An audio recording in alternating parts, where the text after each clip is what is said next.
Queria iniciar essa discussão perguntando aos senhores sobre o próprio termo cultura do estupro, que é utilizado com ressalvas que muitos fazem, contrário ao uso dessa terminologia. Deputado Padre João, o senhor concorda que haja uma cultura do estupro no país?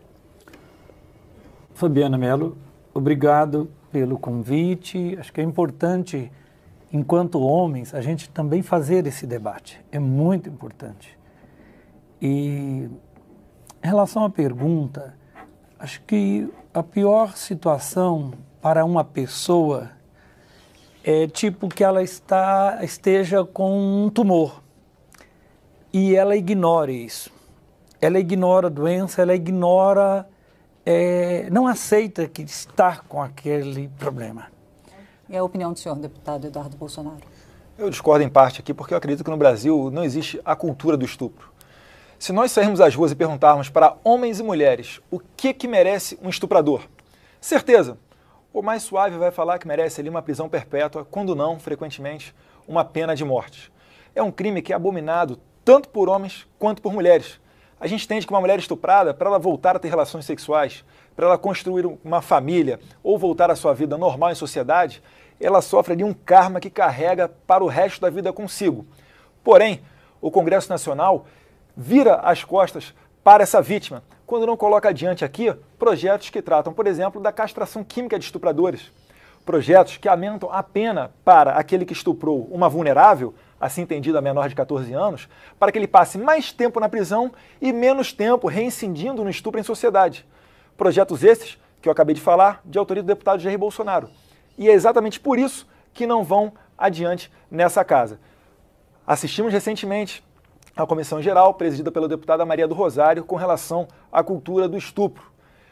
Queria ela não nos dar a palavra, a mim e ao deputado Jair Bolsonaro também, porque ela sabe que nós perguntaríamos para ela o que ela estava fazendo quando ela discutiu com o deputado Jair Bolsonaro, em 2003, com relação ao caso Champinha, um menor de idade que estuprou durante dias a jovem Liana Friedenbach e depois, no embate nesta casa, Maria do Rosário foi defender que o Champinha não sabia o que estava fazendo, enquanto que o deputado Jair Bolsonaro estava defendendo as mulheres, pedindo pela redução da maioridade penal.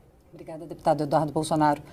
Deputado Padre João, qual a opinião do senhor a respeito, então, dessa proposta de castração química? E por que esse projeto não avança, na opinião do senhor, assim, sobre esse argumento levantado pelo deputado Eduardo Bolsonaro, que esse projeto enfrentaria, então, restrições pela autoria dele ter sido apresentada pelo deputado Jair Bolsonaro? A castração química, ela não resolve. Ela não resolve. Pelo contrário, ela passa benefícios, de certa forma, para as pessoas. Ela devolve essa pessoa para a sociedade com a castração, mas ela não dá garantia nenhuma de uma correção a esse distúrbio.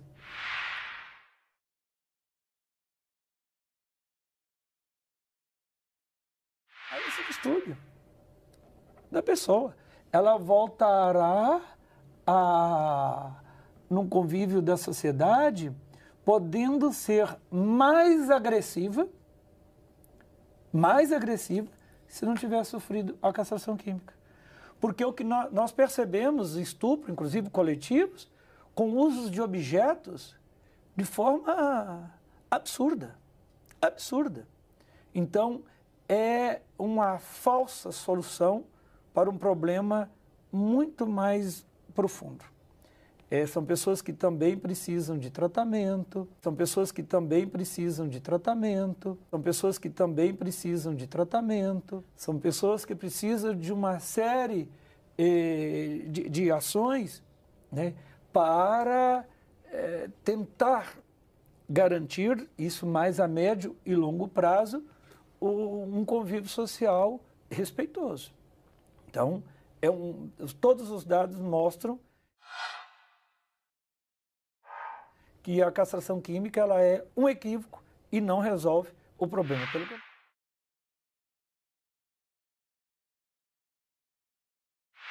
Pelo contrário, pode deixar a pessoa mais violenta, mais violenta. Obrigada, deputado Padre João.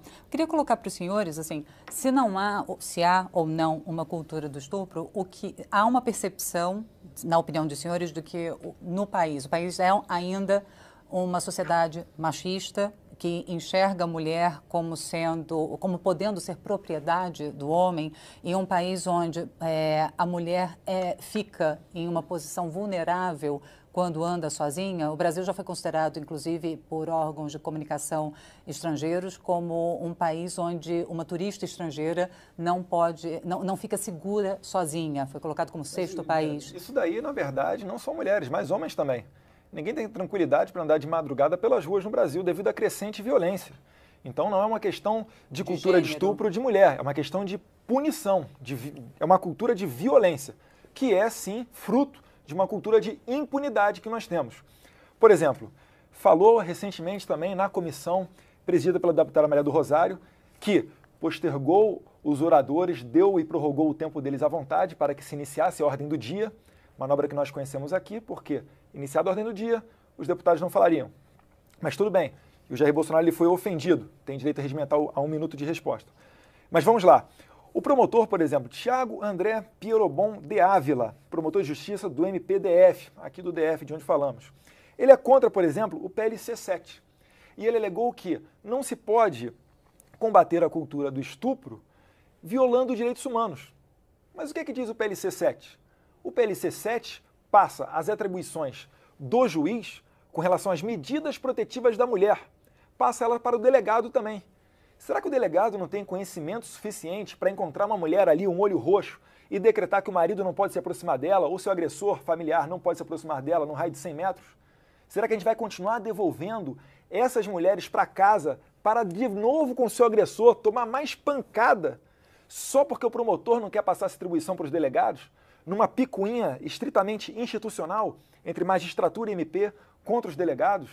Então, na verdade, a gente tem que suplantar esse tipo de discussão para chegar ao bem comum das mulheres. E eu dou um exemplo. Eu votei favorável ao projeto, por exemplo, da Maria do Rosário com relação ao feminicídio, mas ela não faz o contrário com relação ao PL 5398, que prevê a castração química de estuprador, que nada mais é do que um tratamento através de pílulas em que aquele condenado por estupro tem que se submeter se ele quiser progredir de regime. Se ele não quiser fazer o tratamento químico para progredir de regime, continue encarcerado. Simplesmente isso. Não é arrancado parte da genitália dele, não há agressão física a ele. Assim, a certeza e a segurança que outras mulheres não serão estupradas. Quando eu faço uma lei aqui, quando eu oriento o meu discurso, é prestando atenção na vítima. Quem não quiser sofrer a castração química, basta não estuprar. Obrigada. Levanta-se na questão da violência contra a mulher na Índia a hipótese de que tem aumentado o número de estupros coletivos, de agressões a mulheres, inclusive nos meios de transporte públicos, pelo aumento da participação da mulher no mercado de trabalho.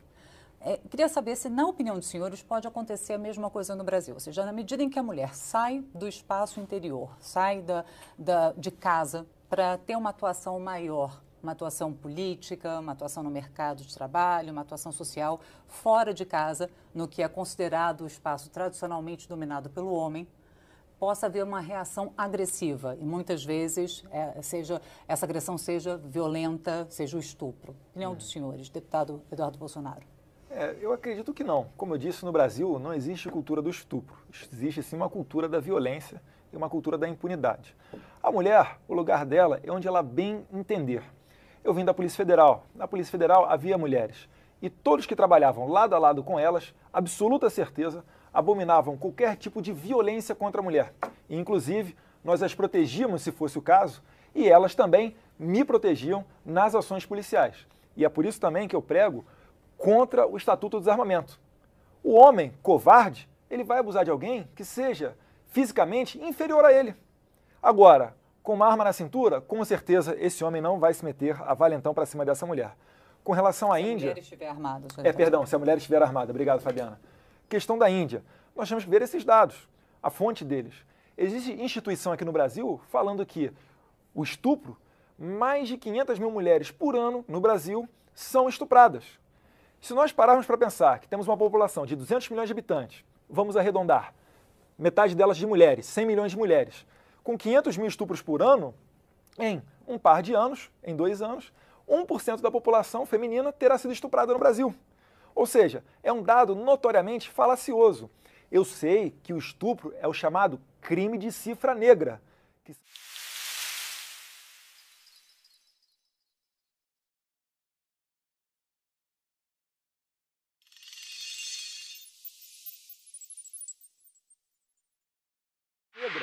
Que são os crimes subnotificados. A maioria deles, ou percentual, não sei. Mas dizer Até que... porque muitos acontecem dentro de Sim, casa dentro e de são casa, praticados por parentes. São parentes e não são notificados. Se realmente quiséssemos aqui colocar adiante uma maior notificação com relação a isso, apoiaríamos o projeto 5069. Por que a esquerda não apoia o projeto de lei 5069, que prevê a notificação do estupro? Porque o autor dele é o deputado Eduardo Cunha. Não tenho nada a ver com o Eduardo Cunha que ele fazia na sua vida particular ou fora daqui. Agora, é um projeto de lei que a gente tem que aproveitar e colocar adiante, que vai sim proteger as mulheres. E essas são as medidas que eu apresento. As medidas que a maioria da esquerda apresenta são continuar na mesmice que nós estamos. Obrigada, deputado Eduardo Bolsonaro. Deputado Padre João, a posição do senhor a respeito, inclusive, desse projeto 5069? Não, primeiro, eu queria, quando ele se refere ao crime, né, como uma cifra negra, eu queria também retirar essa questão do negro em relação a referir a algo que é negativo. Mesmo jurídico, eu acho que é um termo que a gente não deve aplicar é um crime naquele que é negativo. Pô, meu cartão de crédito é black. Outra questão séria em relação a... Eu queria perguntar, então, para o deputado Eduardo Bolsonaro, o Estado e qual a participação da sociedade também? Porque até pouco tempo atrás, bom, eu cresci ouvindo que em briga de marido e mulher não se mete a colher, né? Isso ainda perdura, ainda há essa sensação de que na briga do vizinho a gente não deve interferir, ou o senhor acha que a sociedade já acordou para a necessidade de, não, eu estou ouvindo uma briga, eu ouço um grito, eu tenho sim que chamar a polícia, eu tenho que ajudar para evitar uma tragédia? Sim, claro, para evitar uma tragédia tem sim que chamar a polícia, isso aí é óbvio. Mas você acha que já é um senso comum agora, que sim, a gente bate na porta, a gente corre para ajudar, a gente chama a polícia? Sim, é claro, o vizinho não vai se meter em qualquer discussão que haja na casa do outro. Agora, para evitar uma tragédia, quando nota-se que aquilo ali está extrapolando o limite do razoável, sim, chama-se a polícia, isso aí é óbvio, é claro, é notório. E a melhor solução que tem para evitar que uma mulher agredida retorne para casa, para que uma mulher estuprada retorne para casa, para encontrar com seu algoz, é uma mulher independente. Se a mulher puder trabalhar e se manter financeiramente, boa parte desses casos deixarão de existir, porque na primeira pancada que ela tomar, ela vai mandar o marido, ela vai mandar o homem ir passear. E é por isso que eu apoio também o PLC 7. Eu não vou entrar aqui numa minúcia do PL aqui que fala sobre conceito de autoridade policial, mas a essência dele é muito boa. Ora, existem muito mais delegados de polícia do que juízes. Qual o problema do delegado de polícia decretar uma medida protetiva para uma mulher, por exemplo? Então, essa é uma questão que eu acho que tem que ser levada adiante se nós quisermos reduzir o sofrimento das mulheres. Com a questão do assédio, depende do ângulo que você consegue olhar isso daí. Eu já fui assediado aqui na Câmara diversas vezes. Não fico choramingando por aí falando que nós vivemos em um ambiente onde os homens estão sendo cantados pelas mulheres, por exemplo. Então, na verdade, a gente tem que ter um tratamento igual para todos. As mulheres merecem respeito, as mulheres merecem portar uma arma de fogo para acabar com covardia de homem, sim, porque eu sou muito mais um estuprador morto do que uma mulher violentada. Eu sou muito mais o homem que estuprou castrado do que uma mulher ser novamente estuprada por esse mesmo homem. Essas são as políticas que eu apresento como melhorias nessa questão das mulheres, fazendo a ressalva de que não creio que vivemos uma cultura de estupro. Qualquer roda de homem que você vá, eles vão abominar esse ponto.